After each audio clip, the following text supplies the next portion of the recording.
chapter 17 of Give Me Liberty by Eric Foner.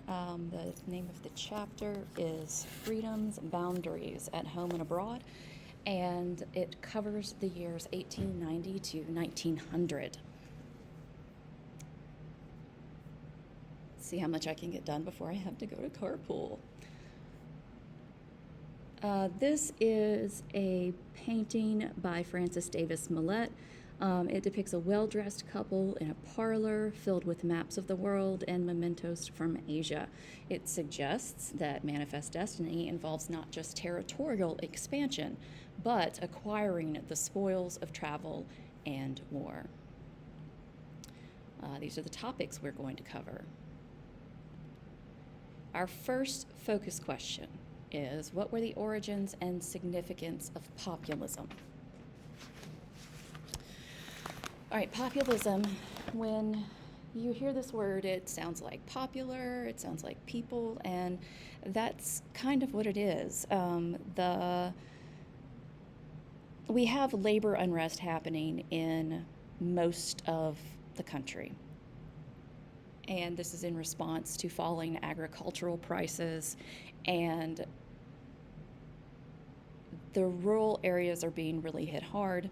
So just like our industrial people, our small farmers are facing really big problems when it comes to money. Like, they're not making enough money, they're not producing things. So in the South, we have the sharecropping system.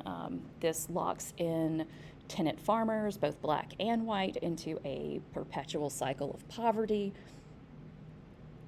During the Civil War, our cotton exports had been disrupted, and so this is when we have rapid expansion of cotton industries in places like India, colony, Egypt, also a colony, and Brazil, shocking, it's also a colony.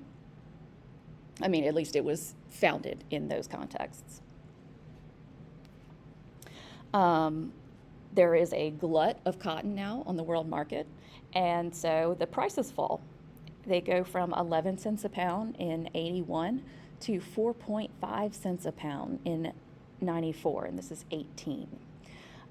Our farmers in the West who have mortgaged property to be able to start their farm, so get seed, get equipment, they are unable to pay back their bank loans. The farmers are blaming their lack of funds on the expensive nature of having to ship their goods to market. So they look at these freight costs and they blame this high freight on not being able to make a profit on their goods, and the loans that they have taken out have very high interest rates, and the federal government has reduced our supply of money for all kinds of different reasons, and because of that, it has lowered the price of, well, it unsettles the economic system.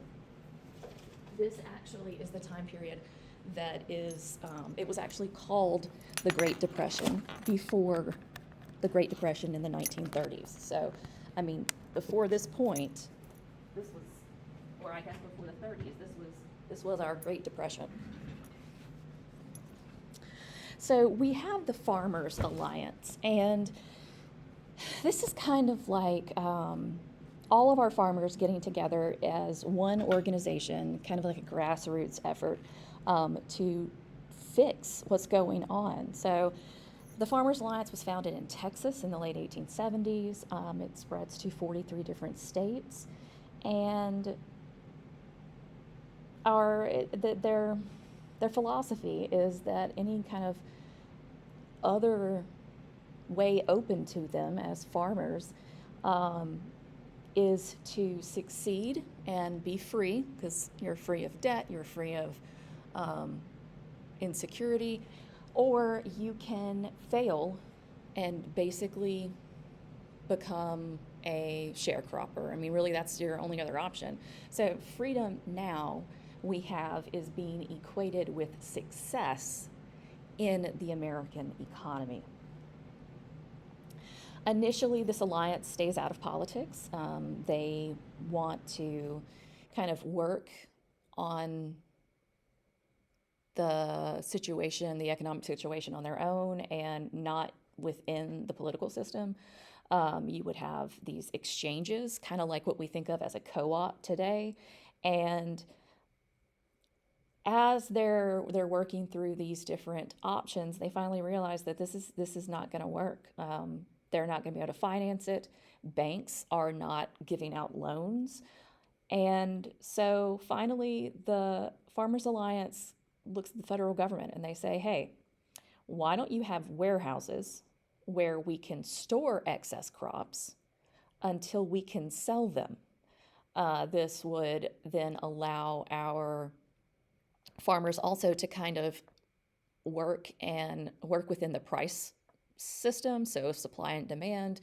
If the market is too glutted, let's store part of our crop and wait until there is nothing on the market and then throw our junk back on there. This is kind of one of the big reasons why I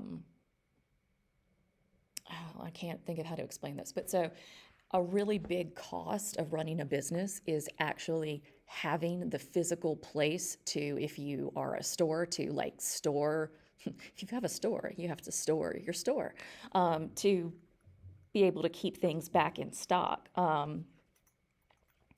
The rest of this alliance plan is that the government can use these crops as collateral, give the farmers loans at low interest rates, and then the farmers are no longer at the mercy of banks and merchants. Remember, we are still in a time period where there is practically, I don't want to say like there is zero, because I'm sure someone would be like, excuse me, Ms. Murphy, there was at least one law.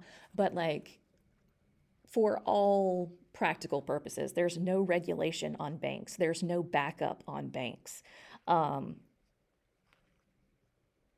Yeah, so I don't remember where I was headed with that. If we move on to the People's Party, this is founded by the Alliance because they realize that if you want to get the federal government to do something, they're gonna have to get involved in politics. So the Alliance starts what we know as the Populist Party. It's also referred to as the People's Party. And it's not necessarily just for farmers. I mean, the Alliance is for farmers, but having this new political party, it's there to shake up the system. It's very reminiscent, in my opinion, which is my opinion, who cares? It's very reminiscent of the way Marx is in his philosophies, telling the workers to, you're the ones with the power. If you all unite and you can overthrow the men above you. And so seems like what the populists are doing. They want to speak for the producing classes, and they're getting support from miners, from industrial workers. It's like basically a way to unite people who are not our captains of industry. They're not men of capital, into a political unit in order to affect change. So the populists do a lot of community organizing. They have pamphlets and they publish newspapers. They send speakers to go all throughout rural America.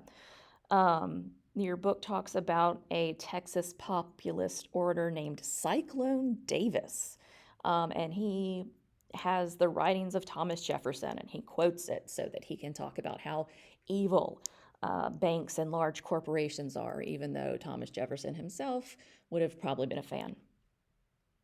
So it's also people who give accounts of these kind of meetings, they talk about how they're very similar to religious revivals in small towns.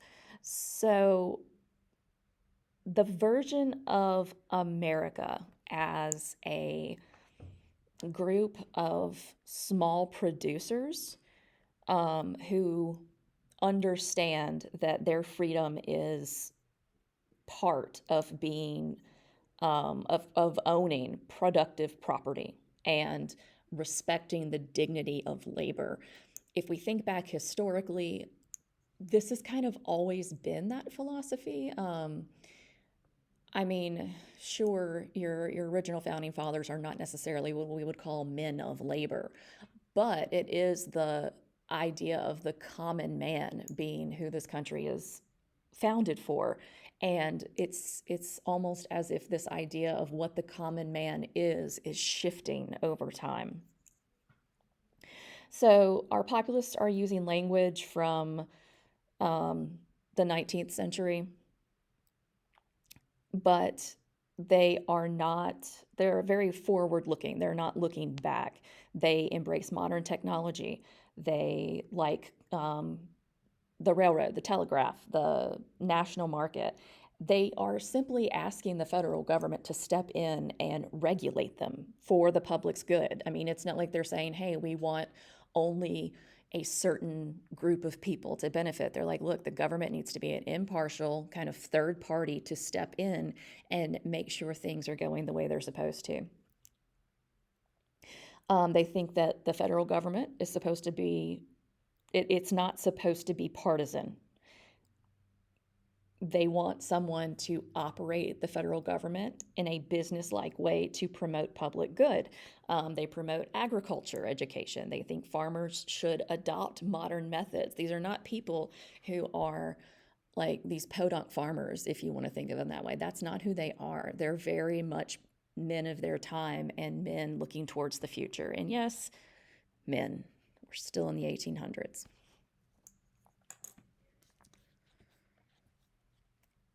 Let me see. Let's look at some pictures.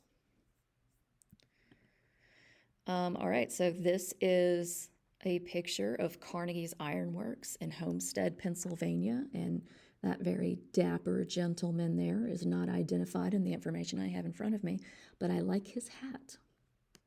I like it. This is a group of Kansas populists this picture from the 1890s. It's also in your textbook on page 681 if you want to look at it a little bit closer. As you can see, we've got our horses, we've got our buggies, and that slogan, let me see if I can read it. I cannot. So just know populists. They're on their way to a political gathering in this photograph. Tom Watson, he was the leader of the Populist Party in Georgia, and he is on the cover of an 1892 campaign book. Like it says it's not a revolt, it's a revolution. National Watchman Economic Series, member of Congress from Georgia. So as you can see, it's still very much within this idea of what we know America is and what we want it to be. I'm gonna have to pause it here because I got to go do carpool. So pick it up in the next one, huh?